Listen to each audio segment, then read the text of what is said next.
L'espace OMVS se dote d'un nouveau barrage hydroélectrique d'une valeur de 201 milliards de francs CFA. Avec une capacité de production de 140 MW, il est situé à Gouina, dans la région de Caille. Cette infrastructure permettra de combler davantage le déficit énergétique des pays membres de l'organisation, notamment le Mali, la Mauritanie et le Sénégal.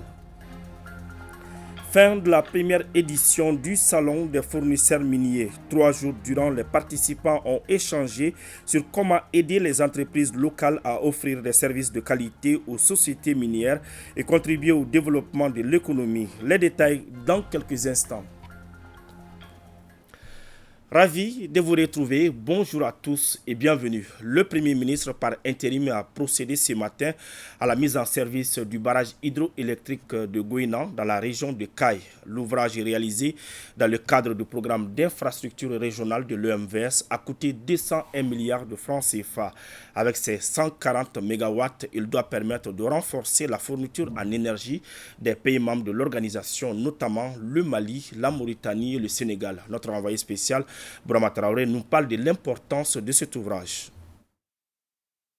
Dans la commune de Djamou, région de Kaya, un nouveau soleil s'élève ce 3 décembre 2022 pour le Mali, le Sénégal et la Mauritanie. Date retenue pour l'inauguration du nouveau barrage de Gouina. De par sa grandeur et sa puissance, l'ouvrage consolide le cordon ombilical qui lie les 3 pays désormais au destin énergétique commun. C'est une vraie preuve d'intégration. Et ailleurs, vous savez, le fleuve qui est partagé est source de conflits.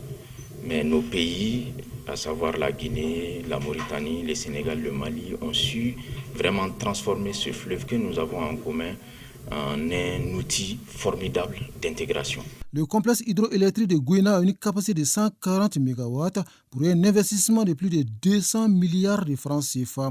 Le projet est devenu concret grâce à un prêt contracté solidairement par les pays bénéficiaires auprès de la Banque chinoise de promotion des exportations Exim Bank. Cet ouvrage qui est déjà mis en eau et qui a commencé à injecter les premiers mégawatts sur les réseaux électriques des 3 pays qui sont actionnaires de la SOGEM, va permettre en tout cas de renforcer la production d'énergie dans ces pays-là. Mais au-delà du renforcement de la production d'énergie, ça devrait permettre aussi de réduire un tout petit peu le coût de production, parce qu'il faut rappeler que la production hydroélectrique, en tout cas la source d'énergie à base d'hydroélectrique est l'une des sources d'énergie les moins chères. Et donc ça va permettre de renforcer non seulement la production d'électricité dans les 3 pays, mais ça va aussi permettre de réduire considérablement le coût de production de l'électricité pour les sociétés d'énergie de nos 3 pays. La production de Gouina va sensiblement contribuer à améliorer l'approvisionnement en énergie des pays membres de l'OMVS, notamment le Mali, la Mauritanie et le Sénégal. En d'autres termes, l'important ouvrage permettra d'assurer une disponibilité permanente de l'eau pour satisfaire différents besoins dont la production d'énergie, la fourniture d'eau potable, l'irrigation et le transport entre autres. Le barrage de Gouina rallonge la liste des ouvrages majeurs réalisés par l'OMVS pour apporter une réponse concrète au déficit énergétique dans ces pays membres. On note volontiers le barrage hydroélectrique de Manantali, la centrale hydroélectrique de Felou et le barrage anti-sel de Djama au Sénégal. Les 3 infrastructures assurent le stockage de 11 milliards de mètres cubes d'eau et la production de 800 MWh par an. Gouina vient ainsi renforcer cette production déjà importante. Le projet fait 140 MW qui constitue un tout petit peu, pour donner un ordre d'idée, ça fait à peu près le tiers de la production dont le Mali a besoin pendant sa période de pointe, et au profit justement de l'intégration et de la coopération. Et ces 140 MW seront répartis à part égale entre les 3 pays, entre les sociétés d'énergie des 3 pays. Ce 4e barrage à l'actif de l'OMVS sera officiellement mis en service ce samedi par le Premier ministre par intérim, le colonel Abdoulaye Maïga, et ses homologues de la Mauritanie, de la Guinée et du Sénégal. Épilogue de 5 ans de travaux qui ont démarré en 2017, soit 4 ans après la pose de la première pierre de l'ouvrage, c'était le 17 décembre 2013. Je vous l'annonçais dans les titres, la première édition du Salon des fournisseurs miniers vient de fermer ses portes. C'est là, après 3 jours d'échanges, les organisateurs sont satisfaits de l'expérience vécue. Une quarantaine d'entreprises maliennes y ont pris part, occasion pour les organisateurs et participants de voir comment aider les entreprises locales à offrir plus de services de qualité aux sociétés minières et contribuer au développement de l'économie. Salimata Ndao et Toumani Diabati. Une quarantaine de stands, de nombreuses communications et des panels de discussion. Le salon des fournisseurs miniers, SAFOMI, aura été une belle opportunité pour les acteurs concernés de se faire connaître et partager les expériences avec les participants évoluant dans divers secteurs d'activité. J'ai beaucoup appris ces 3 jours. Je ne savais pas au fait que les fournisseurs maliens avaient autant de potentiel à donner. Nous pouvons apprendre l'un de l'autre, nous pouvons essayer d'évoluer ensemble. Et nous avons tous besoin l'un de l'autre. Beaucoup d'opportunités existent dans la commune de Fourou. Il y a l'agriculture, il y a les légumes, il y a l'aviculture, il y a l'apiculture. Et il y a la promotion du karité, la promotion des savons locaux. Voilà les secteurs dans lesquels les fournisseurs locaux sont encouragés. Baobab Intelligence et Développement, organisateur du salon, sort satisfait de cette première expérience. Le salon avait vraiment ce focus d'amener les entreprises locales à avoir une bonne compréhension des défis du secteur minier, mais surtout de discuter sur des pistes de solutions qui puissent permettre aux entreprises locales d'être plus compétitives. Et ce sont ces solutions vraiment qu'on a discuté sur ces 3 jours et vraiment nous en sortons très enrichis par les expériences des uns et des autres, les cas pratiques des uns et des autres, mais surtout aussi le carnet d'adresses qu'on s'est fait avec les différentes entreprises. Et les organisateurs et les participants sont déjà motivés pour la 2e édition du SAFOMI. D'ici là, chacun se concentre sur les retombées de cette première édition. Les acteurs de la migration se sont réunis pour faire l'état des lieux des études et recherches sur la migration au Mali. Il s'agit à travers cette rencontre de 3 jours d'élaborer les thématiques clés de la migration en vue de mettre en lumière les défis liés à la question migratoire au Mali. Mariam Koulibaly pour le compte-rendu. Ils sont chercheurs, acteurs étatiques et représentants des organisations internationales et non gouvernementales à prendre part à la présente rencontre initiée par l'OIM et ses partenaires. L'objectif est de faire l'état des lieux de la production scientifique sur la migration au Mali. Et s'asseoir maintenant, faire un diagnostic, effectivement, faire le point effectivement, sur l'état des lieux de toutes ces études menées à la matière pour poser les jalons effectivement, pour le futur dans le cadre de la migration effectivement, au Mali. Il s'agira au cours de cet atelier d'identifier les défis et les perspectives liées à la question migratoire régulière et ordonnée aux candidats. Quand vous regardez dans le domaine de la migration, il y a des défis. Le grand défi que nous avons, c'est surtout l'absence de données statistiques, d'études spécifiques par rapport à la migration. C'est de motiver les chercheurs pour qu'ils s'intéressent à ce domaine pour nous permettre d'avoir des données fiables. Les conclusions de la rencontre seront mises en avant pour l'élaboration d'un document d'état des lieux, des études et recherches sur la migration au Mali. Plus d'1,6 milliard de francs CFA, c'est la recette générée par la mairie de la commune rurale du Mandé durant la période du 1er janvier au 24 novembre 2022. L'information a été donnée au cours d'une cérémonie de restitution publique. Le but est de permettre aux contribuables de la commune d'être mieux édifiés sur la gestion des fonds. C'était en présence de notre reporter Bouakar Bablin Touri. C'est un exercice à la fois traditionnel et démocratique que la mairie de la commune rurale du Mandé entend pérenniser à travers cette rencontre. Il s'agit d'une restitution publique sur le bilan de la mairie à compter du 1er janvier au 24 novembre 2022. Un bilan qui présente un tableau sur la situation financière, les réalisations et les perspectives pour les autorités intérimaires de la commune. S'agissant du bilan financier, la mairie a généré une recette de près d'1,7 milliard de francs CFA pour une dépense estimée à plus d'1,5 milliard de francs CFA. Il y a eu beaucoup de progrès dans la commune du Mandé. Je commence par l'éducation. Nous avons livré 700 tables bancs aux élèves. Alors, nous sommes en train de clôturer des écoles et on a appuyé les CAP en moto et on les a appuyés en matériel de bureau. Au niveau de la santé, on a réhabilité les CESCOM de Kanadjigila Et puis on a signé la CAM qui octroie 3% des fonds des collectivités au CESCOM. Dans la cour de la mairie, vous voyez, on a construit 8 bureaux. On a réhabilité l'ensemble des bureaux et on a équipé la salle de conférence. On a fait 10 fourrages dans la commune. Un bilan jugé satisfaisant par les ressortissants de la commune qui apprécient cette démarche qui montre la transparence quant à la gestion de la mairie. L'équipe communale du Mandé est à féliciter. Que ce soit l'éducation, que ce soit la santé, que ce soit l'environnement, c'est une équipe qui a touché à tout. Ce bilan, je ne peux que féliciter les acteurs, les encourager et leur dire qu'ils ont tout nos soutiens. Actuellement, la mairie de la commune dispose dans sa caisse plus de 87 millions de francs CFA. Une mobilisation de ces ressources rendue possible en grande partie grâce à l'engagement des 25 villages qui comptent la commune rurale du Mandé. Partons à l'intérieur du pays. L'ONG Action contre la faim a initié un atelier au profit des collectivités et des agents de développement régional des régions de Tombouctou et de Taoudéni. L'objectif recherché est de renforcer leur capacité sur la sécurité alimentaire et nutritionnelle. On en sait plus avec Najim Babassi. Cet atelier de renforcement de capacité des collectivités et agences de développement régional de Tombouctou et de Taoudéni fait suite à la signature d'un protocole d'accord avec Action contre la faim et les ADR visant à leur permettre d'intégrer les questions de sécurité alimentaire et nutritionnelle dans leur PDSEC. Nous sommes en train de vouloir élargir nos champs d'action en finançant plus de PDSEC qui vont prendre en compte les différentes activités de nutrition. Et nous souhaitons que cet atelier soit un atelier qui va nous permettre d'appuyer sur le levier financement, contribution au niveau de la malnutrition. La mise en œuvre de la politique nationale de nutrition requiert une coordination forte et efficace à tous les niveaux.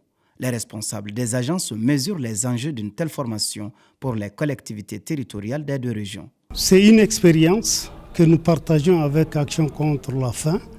Tout ce qui concerne la prise en compte de la nutrition, c'est de prendre en compte les 6 axes qui concernent la nutrition dans ce nouveau programme de développement économique, social et culturel de la commune de Lafia sur la période 2021-2025. Des résultats attendus au terme de cet atelier de 2 jours figurent le partage et l'appropriation du guide national de la nutrition par les agents de ZADR, la mise à disposition d'un outil de renforcement institutionnel et d'intégration de la nutrition des communes dans leur PDSEC.